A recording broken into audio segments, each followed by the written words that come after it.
Okay.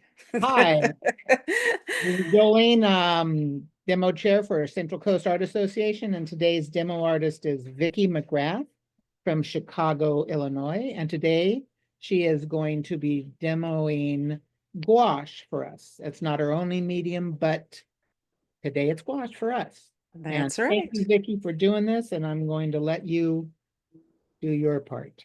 All right. Thanks for having me, Jolene. Yes, I am Vicky.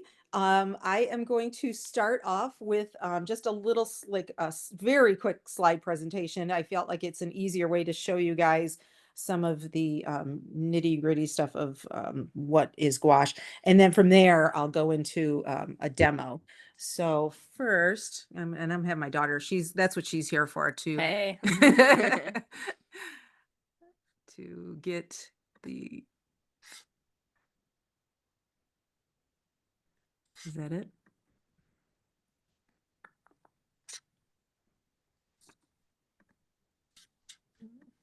Oh. Okay.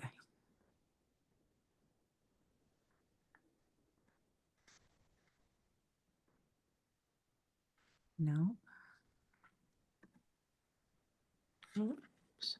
Not me. Sorry, we'll get this in a second. Or we're trying to. Can you see the presentation or no? It's both. No, no. Just us. Okay. You. Uh, hmm. Oh, weird. Okay. Okay, well, that was me. So maybe that was probably it. Go back to what you just did. Oh, Why okay. on your screen? Why aren't you on your screen? Yikes. Spotlight for everybody. Continue. Hmm. Still recording.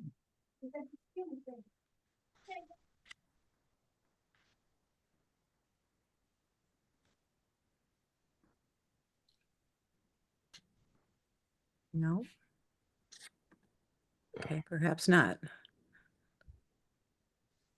Well, we could. Yeah, I was gonna. All right. Hopefully this. So okay, so that I think you're sharing your screen. It's just there you go. Now you're on your screen that's showing your little presentation. Perfect. Okay. Do you There see we that now? Yes, yes. Okay. Now, hopefully I didn't mess up the recording and it's recording that. Okay, so this just is going over me and my past and what I've done. I mainly paint in gouache and acrylic, but I did have a pretty long stint in watercolor as well, which is what led me to gouache. Um, and so I feel like gouache is it's become something I absolutely love. It's just such a nice uh, medium that kind of blends all of the others. So that's how I got into it. I do a lot of still life painting, and it's probably because I live in cold Chicago. But and yeah, that's it. I'm known for like very vibrant and bright still lifes, but I do the occasional landscapes as well. So these are some of the most recent, as you can see, super vibrant colors. And these are all pretty large. Most of these are fairly large gouache paintings. Gouache is mostly known for a lot of sketching, which is wonderful, but I've now become very comfortable with it. So like, let's see, the bottom one down here is like a 16 by 16. So you can get pretty large with them. Um, so what is gouache? Gouache is essentially an opaque watercolor, and it can be manipulated to appear more transparent like watercolor, more opaque like acrylic paint, and also um, it is the reactivated with water. So it also can look a lot like an oil, or it can work a lot like an oil, because with acrylic, once it dries, it dries. With gouache, you can go back into it and work with it. Depending on how much water is mixed with it, gouache will determine its texture and how it reacts on paper. So these are some of the frequently asked questions that I've gotten with it. What kind of paper can I use with gouache? Well, you can use your watercolor paper, which is either your cold press or your hot press. I tend to love a cold press paper. I like the texture. I like how the watercolor and the gouache like move throughout that type of a paper. But you can certainly use a hot press. You can use illustration board. You can even use canvas panel. Don't use a stretched canvas because the gouache, I think it could crack under the tension of a stretch canvas. You can also use like a primed wood panel. Um, can you layer gouache? Yes, and you can either use gouache as just a straight up, like the color you see, the thickness you see out of the tube, or you can go from a thin to a thick, just like you would with a watercolor or an oil paint. How do you store gouache?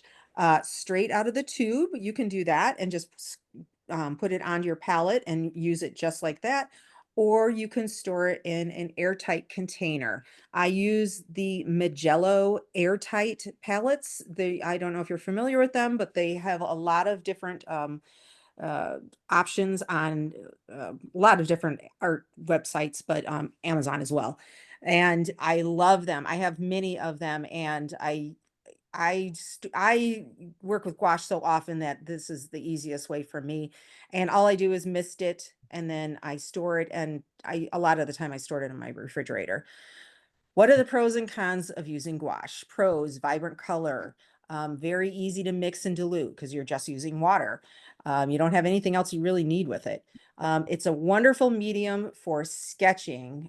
So anybody who is like, oh, I'm just an oil painter, or I'm just in acrylics, or I'm just in watercolor, um, this gouache is so easy to transport. I just have like a little tackle box with all my stuff in it. And it's just wonderful to you set up the easel and work with it just like you would like watercolors. Super portable. Cons, it says dries quickly. I actually like that it dries quickly because as an acrylic painter, I'm more familiar with the quick dry. And it does reactivate with water. So I don't really consider it so much of a con. Difficult to color match. Now, I have so many colors and shades throughout my gouache that this doesn't really bother me. If somebody's just doing a flat illustration with one color, then you want to make sure you mix up that color a lot enough of it to have for the area that you're using it on, because it is difficult to match exactly that color. Um, with gouache, most of the time, the light colors dry quite a bit darker, and then the dark colors tend to dry lighter. So those are just some things to keep in mind, and it's really just practicing. You start to get used to what they do. How do you protect a finished gouache painting? Well, I don't, most of the time mine are on paper and they're matted and framed behind glass. You wanted to make sure they're matte them to protect them from the glass as well. Um, but you can also, if you're going to use the illustration board or the canvas panel or the wood panel, you can put a protective coat of the Dorian's wax medium or a different wax medium on there. And that's just a matter of, rubbing it on, letting it sit, and then buffing that out. So it's a really wonderful, wonderful medium to work with. So this is my quick little presentation on some of what gouache is about. And now I'm going to show you some demo stuff here. So I'm going back to my screen here. And are we able to zoom in on that at all? Do you think? No. No, that's it. See if I can turn this a little bit to get a little bit, and then adjust. Okay. Okay. So first, I just want to show you a little bit. You know what? I'm going to put this up here. This is my palette. So you can see the Magello palette. What you definitely need, these are some of the things you need with gouache. A mister bottle of some sort, and you do want to constantly be misting them. If you can see how like kind of wet they are. You want to keep that if you're going to store it in something like this, definitely. you want to keep a heavy mist on them right before you store them away. But I constantly, it's a habit now for me to mist them. I also have a nice little sponge for, this is just a damp sponge that I use for like wiping my brush off. Um, the You'll see it behind here. I use the same type of paper or tape that you might use with like watercolors to tape a border if you like that. You'll see later my sketch that I did was with the non-photo blue pencil, but you can also use regular pencil. I do like to use this if I'm going to make prints of it, since that disappears when I do the printing. And then I don't put white on my palette. I keep it separate, but I use a lot of white. And there's a zinc white and a permanent white. And so the zinc white is just like with any other zinc white, it's more of the mixing white. And then the permanent white is more like the titanium type of white. I technically, I mostly use just the permanent white. It's the one I enjoy using the most. But I think everybody has their preferences, so I suggest kind of trying both of them and see which one you like better. So first of all, I have this is one of the papers. The nice thing about gouache too is with watercolor, you really want to have yourself a good paper. I think everybody that's in watercolor knows that you want to make sure it's a nice 100% cotton, really good paper for like scrubbing and all that. And that's even true with gouache. But this is a nice sketching one that I use, and it's really pretty inexpensive, this fluid cold press. And it's a wonderful one to use for testing out things and just trying out some sketching. And oh, I did want to show you these quickly. Different this is another type of surface. It's the Strathmore Multimedia Toned Gray. And this is another nice way to use it as a sketching material. It's because it already has a nice mid-tone background. So you can just really just focus on the objects that you want. There's this one's super, super fast. I think I did this one in, I don't know, 10 to 15 minutes. And it's not really a finished painting, but it got across what I wanted to in that sketch period of time. Same with this, just, I'm finding things. This is what happens in Chicago when it's cold weather. You're stuck with trying to find things in around the kitchen. So this was my glass cleaner. And then this is a little bit, this is on the same type of paper that I have back here. And it is a sketch, but it's a little bit more of a slightly more of a finished sketch. And I just taped off the border. So those are some of the different papers that I tend to use a lot. Excuse me. So I'm going to just show you some of the consistencies. I like to use gouache. Um, since I was in watercolor, I like to use it in layers. And just like you would with oils, you want to start with a nice watercolor consistency. You do not have to do like the nice thing about gouache is if you don't like doing it like that, you want to use it more like an acrylic and just, put that, stronger color on, you can. Now I'm going, so this would be, that tea consistency. And then I start going into a milk consistency and I can go right into it and you can see it's doing the blending just like a watercolor does because it is an opaque watercolor. But it's getting thicker, obviously it's going to get thicker than what watercolor is. It's because of the um, chalk pigment in there. And so once I start adding in, let me get to a really thick consistency. Here we go. So then it even gets into like almost a cream type of consistency.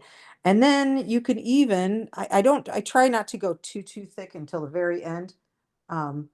It can really lift up into a really textured finish too. And then this is adding some white into it. So you can go from this thin all the way to a thick with it. Now you do not want to go thick to thin because it is reactivated with water. So if I were to go into this with well, let me use a different color actually. to get the idea here. So if I were going to go into that with, and I was trying to cover this up, say I was like, oh, I made a mistake here. I'm going to go in and, paint over it. Well, no, you can't do that. Well, you can make another color, but you cannot go in with a thinner wash and try to cover up a thicker area. You will end up with mud. So you wait till it dries completely and then you can go over it? So once it dries completely, you can go over it, but you will still want it to be a thick coat if it's over a thick coat. Because the water will react. Because of the water will reactivate it no matter what. It's not, once it's not like an acrylic where it forever dries.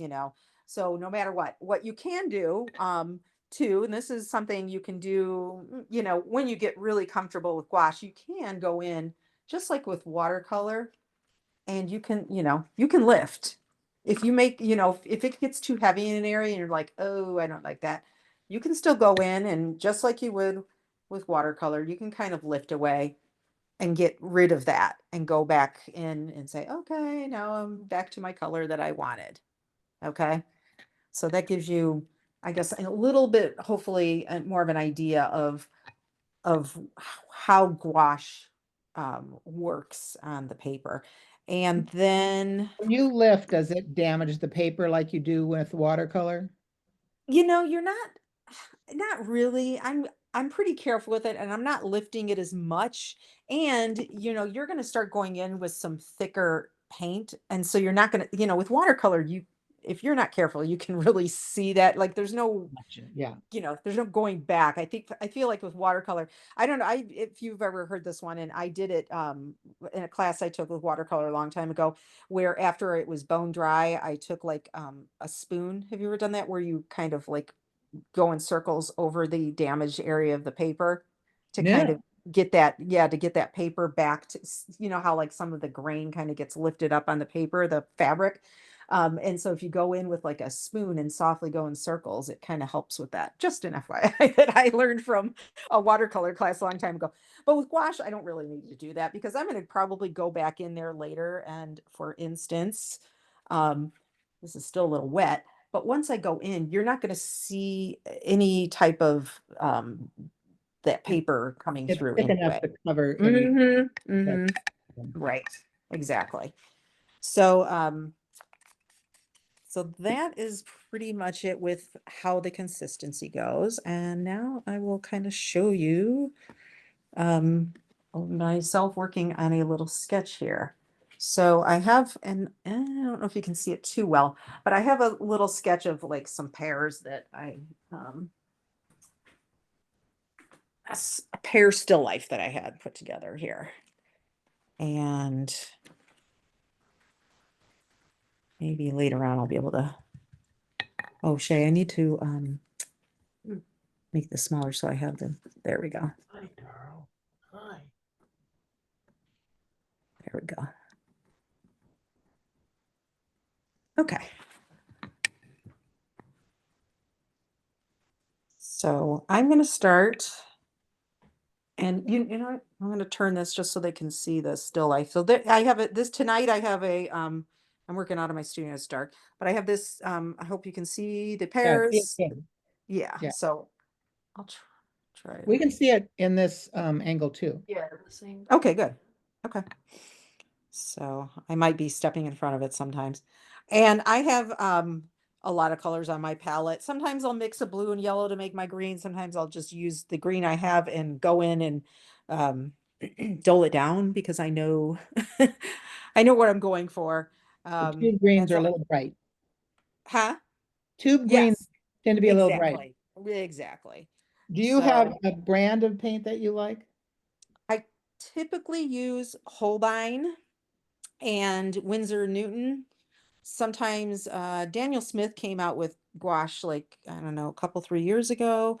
And they asked me to test some of theirs out. So I started doing that, them a little bit. I like theirs. And there's some other ones out there too, but Winsor Newton's a little bit less expensive. So here's just, this is taped off, but I have an area here where I can kind of like see if it's the color I want.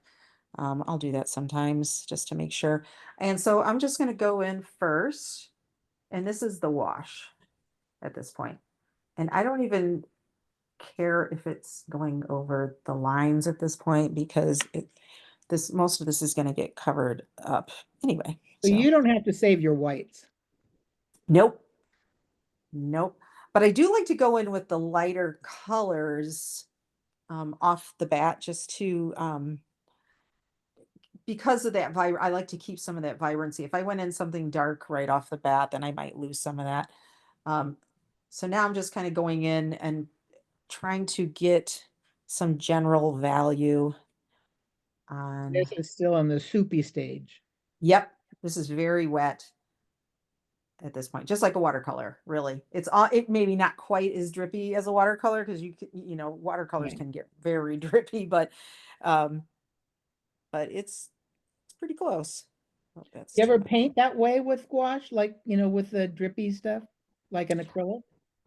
Um, oh, where the drips are showing and stuff? Yeah. Oh yeah, sometimes I'll do a whole wash with like I don't have my flat wash, but if I'm using especially a bigger piece of paper, I'll just go in and it's all dripping down and stuff. And I'm trying to just usually when I'm working that way, I'm trying to get in some values and doing it really quick so that I um otherwise I'll be painting forever. Like I try to keep my stuff very loose, so uh it's to me it's imperative to get in there quickly and early I before it all gets really dry and then I'm working too tight and all that. So but you can go back into this and now I'm just kind of going in with a second layer a little bit slightly thicker at this point, not much though. Can So you watercolor with gouache in the painting process? can Like, you use watercolor? Is that what could you're you, saying? like, if you were working in gouache or watercolor, could you Mhm. add the other one to it? You can start, you probably wouldn't start with gouache and then go into watercolor. It would be No, I more, mean, can you mix the gouache, like if you oh, wanted to with green and you you. mix a watercolor blue and a gouache yellow?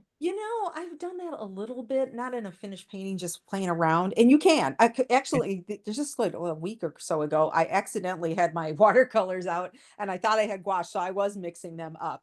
And I mean, they are both the same, they're the same, they're both Yeah, watercolor. So you can, but oh, that red gets in just a there. question. So now I'm going to go in. I'm going to start to just slightly thicken this up before I move on to something else. I have a tendency to like to, while it's still wet, try to get as much as I can. Like I like to let the watercolor or the gouache, I say watercolor, but the gouache do a lot of the work for me. So So it somebody does else will look like Oh, pull. what water. colors are you mixing now? Okay, sorry about that. Okay, so I have a lemon yellow. And I am mixing in a little bit of burnt sienna, and then sometimes I have it's a lot of different colors I go around, but sap green, um, and then sometimes tiny bit of like ultramarine. I really even a little bit of red to try to get some of those colors in there. So yeah, Shay, you let me know when somebody asks the questions Mhm. because I won't be watching that.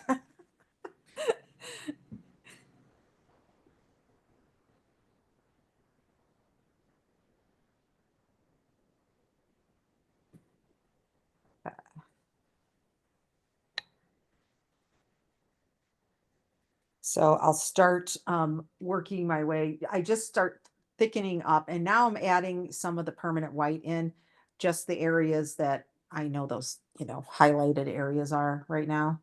And um,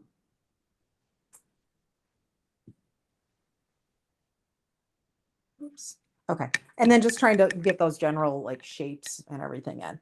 So now, since that's still pretty wet and I can't go in too thick at this point, I'm going to start working on the plate and the shadows that are in that plate. And I have a tendency to work from the object out. I don't like to completely go over the paper all the way until I've kind of like set the objects, kind of have a little bit of a base for those. So now I'm pulling out it's like an aqua blue green or teal that I have. since the plate is kind of in that color range. And let's see.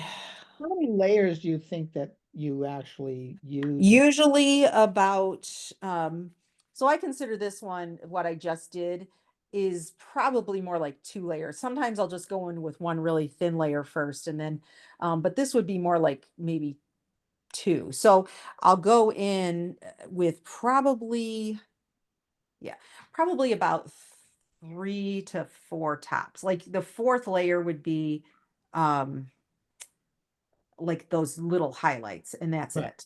it. So it's not really like a total thick layer that I'm putting on. So it's usually about 3 layers of paint overall. And then, but not always. If I'm doing like a sketch, a quick sketch, then that's not the case at all. It'll be way less than that. So I had the aqua color. I think I added a little bit of red to that to kind of dull it down.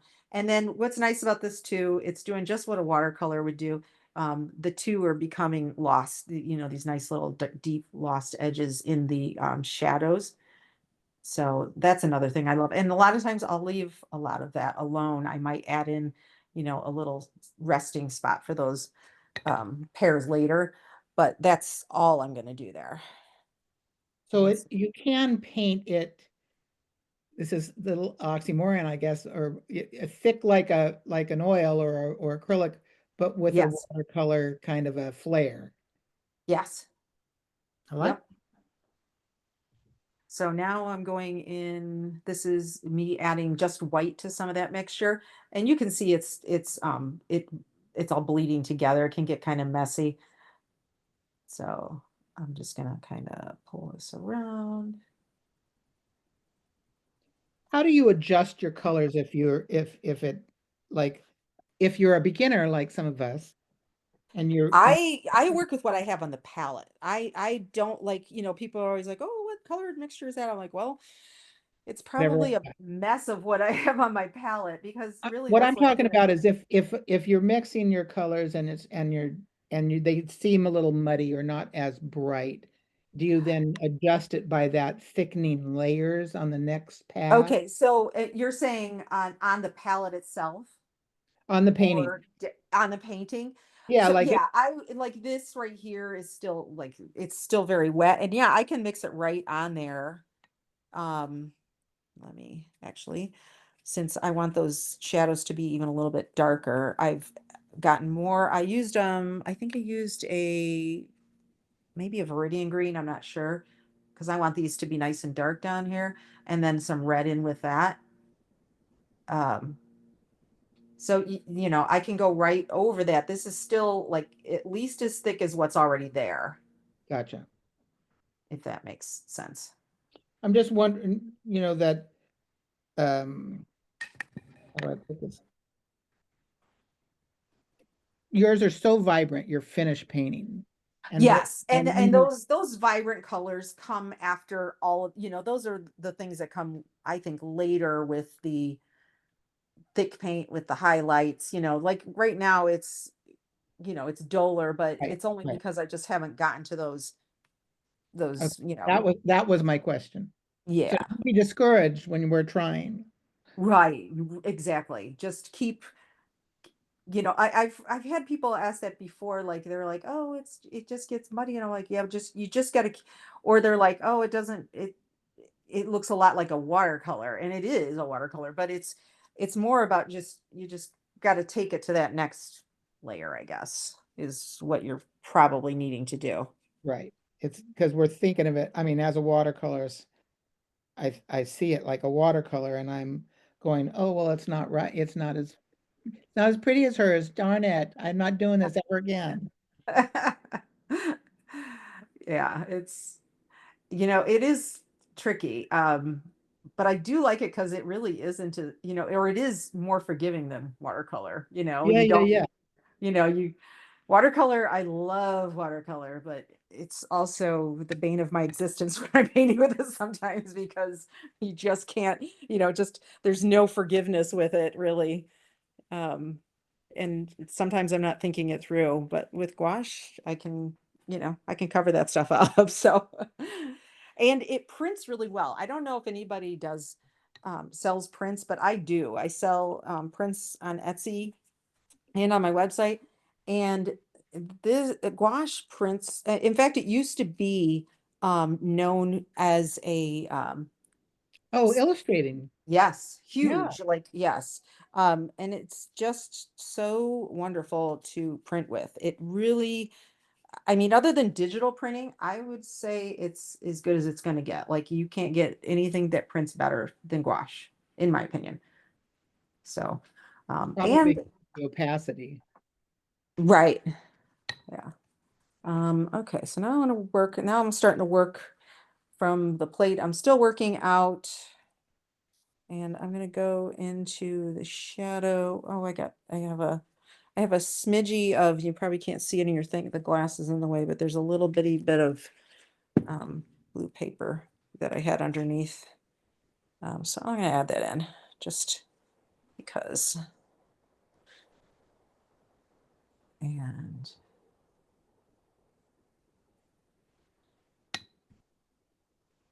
And like I said, this at this point, this is still pretty fluid. It's probably like it's thicker than this, right? This area right here is probably more like a milk, I would say. So it kind of goes in just like you would other things. You say the tea, the milk, the cream, the butter, or whatever you want to say is the thickest one. So I try to keep, I try to tell people that's think of those consistencies as you're working on it, and it'll be very helpful. So again, I have all this stuff on my paper that I just kind of like to use as the basis for working my way through, especially shadows. Like keep them muddy a little bit, because that'll keep the continuity, I guess, in the painting. Hmm. So let me go through. If you go back into your dried pear, let's say, Hmm. are you like say you want to blend some edges, is that like a don't do that, or is that like a possibility? No, you can. Okay, so right now up here, I'm actually going to go into this background. Yeah. And I tend to cut into a background. So this is not dry all the way, but it's pretty dry. It's mostly dry to the touch at this point. So here I am. Well, I want to go. That's too dark. Um, okay. So I like to go in and cut my shapes out, like using that negative space. But what you can do, there's options. You can smudge a little with your finger and it softens it. I'm going to try to see if I can get up a little closer to this. Hey, Shin, can you actually hold that for me? Yeah. And do that. So you can go in and have a sharp edge, Yeah. but then you can also go in and, either use your finger or go in and, you know, With soften a, it with a brush. I have a tendency to use my finger a lot when there's areas like maybe on a shadow that I want a little bit of a softer edge, and I'll go in and just swipe my finger across that area and let it be. So you can, if you don't want an area to be blended, you really kind of have to do that one sweep and leave it, you know? yeah, don't correct the pear Yeah, itself. don't Paint go smudging it. around like Yeah. crazy, or you're going to end up with, a mess. So, but sometimes I like having a little bit of both, a little bit of soft edge and a little bit of hard edge. I think as artists, that's some of those things that we're always trying to, achieve in your paintings: lost edges, hard edges, you name it. So you can just kind of go, I'm just going through and getting a quick background here.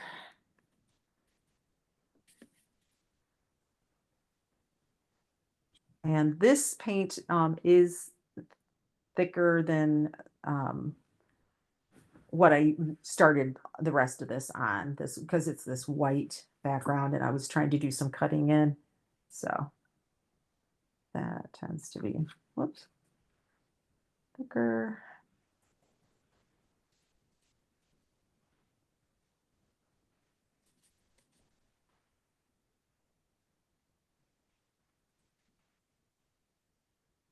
So here is, the shadow area again. You can just go in and smudge it a little bit.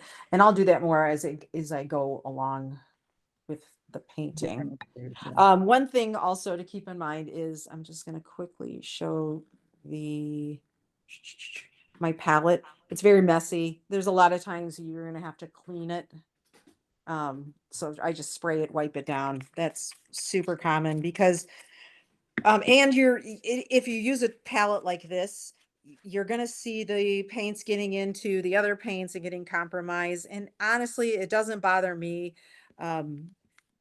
Because it doesn't affect the colors. I rarely use a color straight out of the tube, usually mixing anyway. So if a little of another color gets into that palette, well, if it bothers me too much, I can take a palette knife and pull it out. Gotcha. But I apologize I don't know if the trains are making a bunch of noise with you guys, but it's very loud today. The metro train is right outside my studio.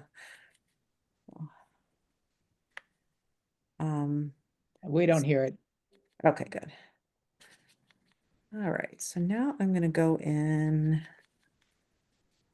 Let's see here. So now it's not all the way dry. It's still wet, but I can go in and start. And this is now a thicker paint.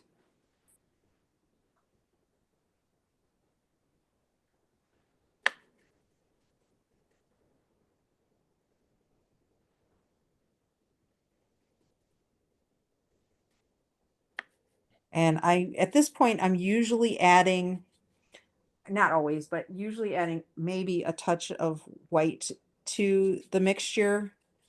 Because that also, white is naturally going to thicken the paint up too a little bit.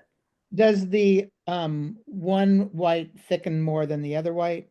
Yes, the permanent white is the thicker one. That's more like a titanium white. The zinc white is your mixing white, but I don't know why. I'm just not the hugest fan. I don't use it as often as I do the permanent white. And that's just my preference, I guess. So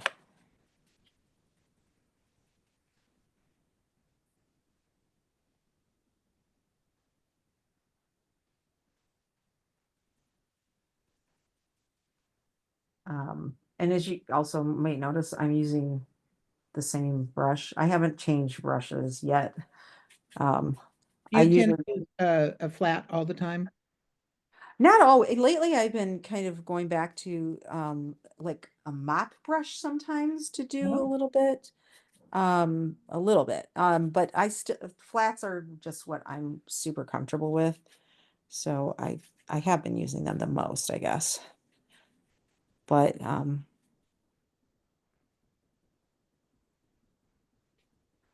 some people use very small brushes with gouache. And they go, it's just a different look that they're going for with gouache. I noticed that the gouache tends to have or can leave brush strokes behind like Yes. a acrylic. Do you Yeah, like an utilize acrylic. that And in your painting like you would in, I guess, an oil or? yeah, I like the brush strokes. That's what I'm trying to, usually I'm trying to achieve that. And that's probably why I use these really, big brushes, because I want those brush strokes to show. But not, you don't have to do that. But like I said, if you don't like that, then you're gonna have to make sure you mix up enough of the paint to um not that you're not gonna have the marks. Right. So um let me go. I'll go to a smaller brush a little bit now. Once I get to a certain point, then I feel like I need to get thicker and heavier with the paint. I usually start going to a smaller brush. So that one I was using was a 3/4 inch flat. And I usually do use like a watercolor brush. because of the, you know, the whatever flexibility or whatever of the bristles. Um, Are they a little stiff or are they real soft? mine are pretty soft. This is the, Oh, yeah. yeah, they're pretty soft. They're not like the mops. You know how the mops have like they're Yeah, just yeah. so soft. They're not that. Um, but they are pretty. I'm gonna go into my blues actually. I want to We're get at some. about the 15-minute mark. Okay.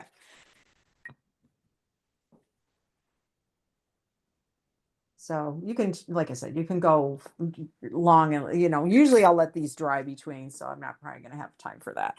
But what I will do is go in here, get a little shape to these. Go into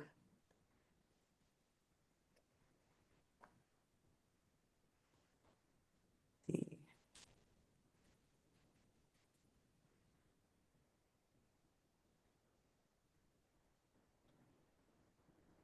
so it is kind of a gradual, I'd say medium, and then I go to darks, and then I'll work my way into the lights later. And I don't know if it's going to be dry enough to get into those. I'm going to try to just do, since we're not a ton of time left, see if I can get into some of the thick details on the pear. So I'm starting to go, I don't know if you can see that or not. Can you use Yupo paper? I'm not familiar with what's the Yupo paper? It's they use it in like making posters. They wrap houses with it. It's an actual fiberglass. It's a slick paper, almost. It is a little bit textural. I was going to ask that later too. I wrote You that. probably could. How thick is it? It's just like a 90-pound, but you can't even rip it. It is like indestructible. It's Okay. not absorbent. It's a lot. It paints more like hot press. Okay. Okay. Then you probably could. I don't know why you wouldn't be able to. I'll have Um, I have some. I'll have to try that. I'll let you know. yeah, I would say, Yeah, yeah, I would say you probably could. it, Um, it's a different it's a different animal, that's for sure. That's is it, what does it want to say? Like transparent or is it? no, it's a kind of a creamy, it's kind of a whitish color. You can see fibers in it. You need to cut it with scissors. It will not rip. It Huh. is Okay. if you've ever had a poster made at some place, it's probably made with one of that. Okay. Anything printed, they use it a lot in printing. I can't remember what exactly they used to use it for. My first found out somebody used it as an art thing. My husband's a contractor. I says, that's the stuff he wraps to insulate houses before he puts on the siding. It's Oh, wow. T Okay. Huh. Y V E K, I think, or C. I don't remember. It's Yeah, I it's would very say, interesting. I mean, now I'm curious. I'm going to be trying that. Maybe. If you can't, I think you can, there's a couple of artists that use it, and I don't remember their name. Whoever asked might be able to supply the name of the artists that use it. You didn't used to be able to find it in an art supply thing, and you had to go to like a print shop or like, like where they print blueprints. That Okay. Yeah. that Like an architectural or yeah, whatever. yeah. Huh. But they now they're using it a lot more at different things because it's Okay. got Yeah, that is one that I have not used, but I will try it. I'm always game for trying it. yeah. I mean it's super durable, Yeah. but it's very, very slick. And I don't know about, if you unless you mount it on something hard, if this might chip off, if it was bendy. Yeah.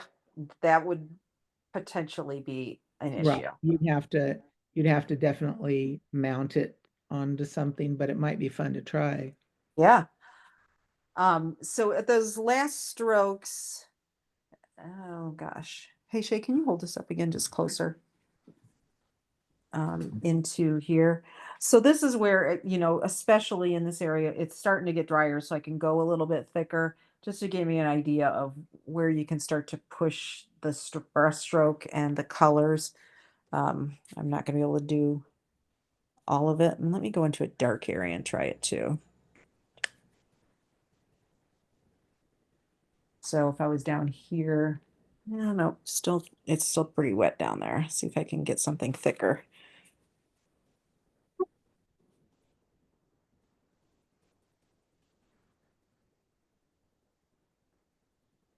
So the only way to get those, you know, really those fun brush strokes is I just kind of like sweep it and then I leave it. And just kind of go through like that, because once you start mixing too many of those colors, then it does get muddy.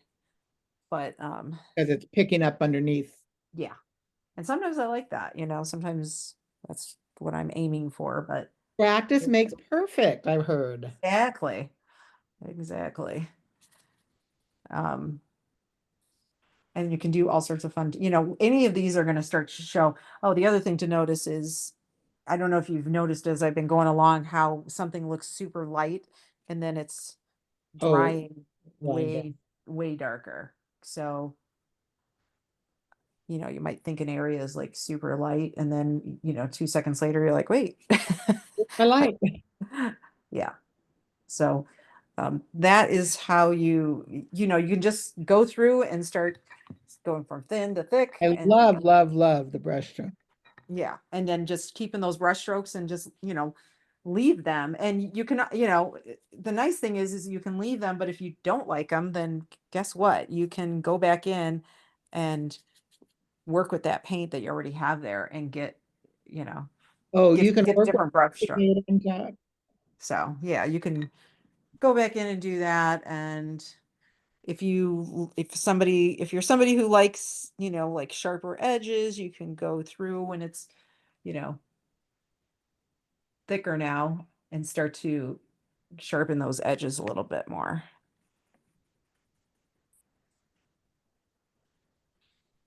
This gives me hope. I'm gonna go back to all the ones that I had and went, oh, those are horrible. Put a thicker paint on it. Okay, so and then occasionally, like I'm not gonna have time to do it all, but it's fun to go in with gouache just like you would with any other paint, I guess, any paint medium, and start to get some of the fun little, you know, details like you know, the pears have the little like marks Yeah. that are little dots all over the place. So, Eyelashes, my teacher used to say. oh, really? The So, eyelashes on last. yeah. And you can, you know, use a thin brush. Sometimes I'll do that for details. I'll get in with my little like liner brush like this one and go Mhm. through and start to get the fun details. Um, but it is more forgiving than watercolor. It does get opaque like an acrylic, and you can go in and rework it like you would um, oils, or, you know, that's what's nice about it, in my opinion. This is some of my And favorite. you can, if I had a watercolor and I could go over the top of it with gouache. Yeah, yep. Sometimes I'll start a painting with watercolor as just a base color. Like I will put down, like you would for any other, you put just a base color down, and you Mhm. want to I'll start with maybe a pink or something underneath, because that's one of my favorite colors to use Oh is my a, gosh, and let it show through. yeah. I do that with acrylic. Oh, I'm so excited now. Oh gosh. Yeah, so that's fun to do. And you can even use acrylic actually as a base coat to it. Just Oh, use it, you know, use a wash of acrylic yeah. and then go in with your gouache and start, you know, painting over it and leaving some of that in and everything. I do that all Oh, the time. thank you. Yeah. So super fun things you can do with it. Basically, you're priming your canvas. Yeah, exactly. Yep. So I don't know, once I got into gouache, I just really have enjoyed like experimenting with it and kind of letting it, How long have you been painting with gouache? let's see, about 6 or 7 years now, I guess. So not super long. Um, but it just, I Do was you very comfortable with it right away. think that your gouache paintings are more popular than the watercolor? You know, I mean, from a sales point of view, because it's so vibrant and it looks more like oils, which seem to sell more in some places. yeah, that's a good question. I think it depends. Um, I don't know. Shay, what do you think? Mhm. I think gouache sells more than watercolor. Yeah. But You know what's also nice about the gouache is it's really, if it's on paper, anybody know that does watercolor, it's a less expensive all around. Like you're not, Yeah. so you don't have to, it's a lower price point too. So that also makes it more appealing to a lot of buyers. Right.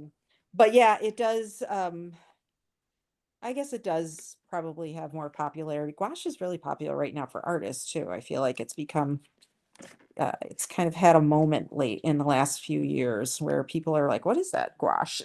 So, um, that, that is also makes it, I don't know. It's a fun medium to just play around with and, sketch and, use to, if you have a larger painting that you have in mind that you want to try. Gouache is a great way Yeah. to do some preliminary sketches ahead of time, which I do sometimes to work out the problems that, I might encounter in the larger painting. So, yeah, I, And so your biggest is just that, like the 16 by 16, you don't work like on a um, let's whole see, big, the big, biggest one I just did was a 20 by 20. that's Um, I, fairly big. Yeah, that's very big. And I don't really, it was okay. I don't know that I would go. I think I like, for me, the sweet spot for size for me is a 12 by 12. But a lot of artists are doing really small, like 6 by 6, 8 by 8, 5 by 7, 4 by 6. I tend to like 10 by 10, a 12 by 12, sometimes an 8 by 8. This one's actually an 8 by 8 right here. Um, so I was, but I was able to get like, if I'm doing a quick sketch, I'll usually use that toned paper and I can knock something out in like 15 minutes, 30 minutes. If I'm starting to have to deal with the background and everything, then it's going to be closer to like an hour to two, if I wanted to really make this a finished painting, which I probably will at some point, it would probably be like maybe an hour and a half to 2 hours ish, something like that. Do you work on multiple ones at a time or just one? Um, I mean, it sometimes, dries fast enough that, sometimes I'll work on more than one. If I have a bunch of small ones, if I'm working on a big one, then I'm just kind of focused on that one. And that will usually take me 2 days because I'll work on it and then set it aside and then come in with fresh eyes the next morning, you know.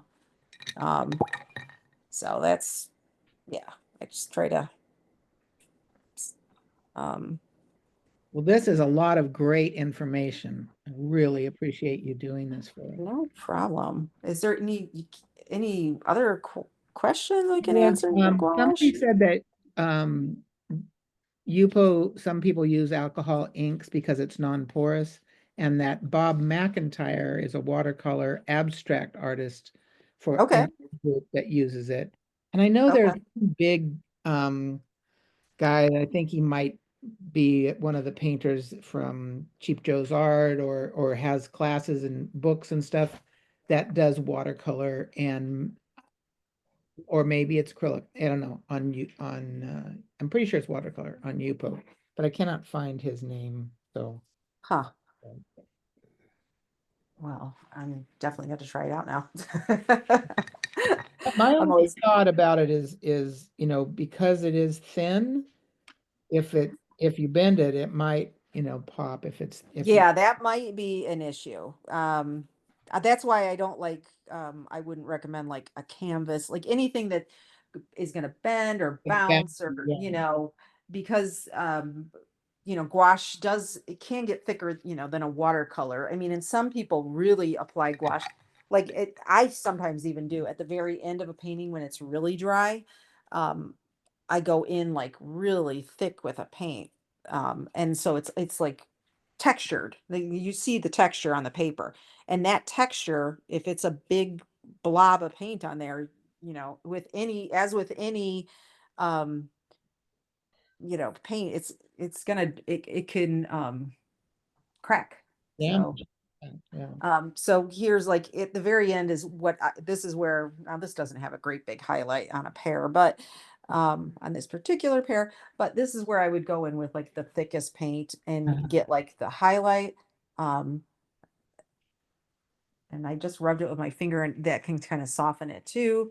So it's just it's really a lot of experimentation to start with, that's for sure. But it's But most of the techniques that it seems are very watercolorish. I mean, yeah, that it's definitely leaving marks like oil or acrylic, but it's um and the way that you paint dark to light is that yep. way. But Hmm. there's so many, as a watercolorist, I think, you know, I won't be afraid to play around. Yeah, I think anybody who does like watercolor and or acrylic, you're gonna and I mean honestly, oil. I know a lot of oil painters that use this as a sketching tool. If they don't want to take their oils out on the road and deal with all of that, then they use the gouache instead. And what was the name of the where your teaching platform? Oh, I'm on Patreon under my name, Vicki McGrath.